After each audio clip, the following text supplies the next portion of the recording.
Right, welcome once again, and His Excellency Ambassador Bosman, and my next guest, amazing guest, Reverend Canon Fred Ashford Okai, and he's also a traditional leader who happens to be a chief in Ghana, West Africa, and it will amaze you that he's also flight lieutenant of the Royal Air Force Cadet in the UK. Thank you for joining us, Reverend Canon. It's good to have you. It's a pleasure to be here. And Tugbi Akpe.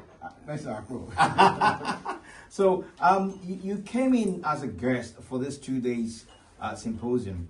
What has been the highlight for you? Well, everything.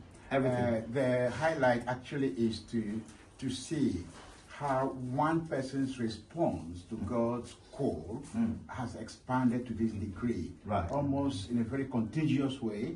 I have seen people working in the community, those who are ambassadors already, and to see how it all started is just amazing. I am gobsmacked. I am so inspired myself by meeting the President General and to see how he has influenced and impacted on so many people, so many ambassadors.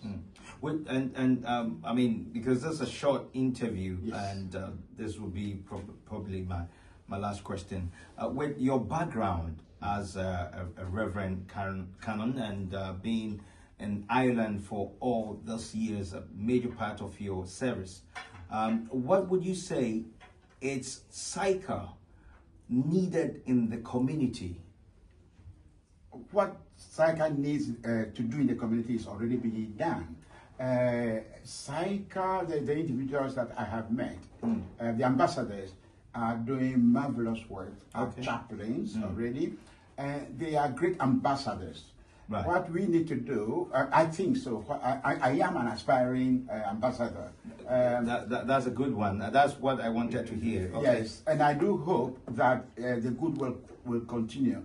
But it doesn't finish until it gets to all corners of the world. Yeah. You ask about Ireland, where I studied, and I also worked before coming to the UK. I do think that CICA and all chaplains and all Christian ambassadors need to lift themselves above the political divides somehow, and go with Christ to extend hands to everyone. That's what I think that we need to think about. I do remember one occasion where in the service in Rome, President Mugabe was sitting beside and behind King Charles. Okay. At that time, he was Prince Charles. Okay. And when it was time for peace, everybody turns around to give peace. And Prince Charles turned around, and the person next to him is Mugabe. Oh, he has right. no choice but to shake hands. That is where I am hoping that God will help us to move this world beyond all divides. Thank you. Thank you so much, Reverend Canon Fred Ashford Okai. Thank you for joining us for this 2 days. I believe that you take this light to the nations. Wonderful to be here. Wonderful. Thank you. Thank you. And have a good afternoon. Bless you. All right. Thank you.